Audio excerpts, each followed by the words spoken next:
Welcome to Luca and Miguel. Enjoy the video. You start by confirming prerequisites.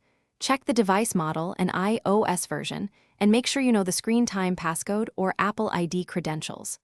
Once done, connect to Wi-Fi and charge to avoid interruptions. Open Settings, tap Screen Time, and verify whether screen time is on and whether you see app restrictions enabled. You need this context so the next steps target the right control, either screen time restriction or hidden App Store settings. Now you'll change the detailed controls.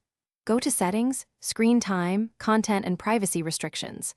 Enter the passcode, then tap iTunes and App Store purchases and set Installing Apps to Allow. Next, check Allowed Apps and toggle App Store on. If the device uses family sharing, open the Family Organizer settings and approve app installation or change Ask to Buy.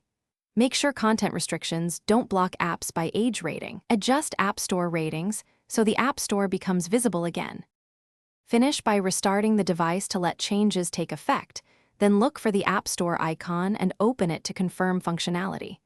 If the App Store is still hidden, sign out of the Apple ID in Settings and sign back in, then repeat the screen time checks.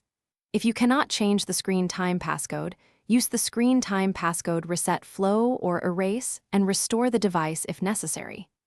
One key tip: if things fail, contact Apple support before erasing. Thanks for watching and please subscribe. It's the best investment you'll ever make.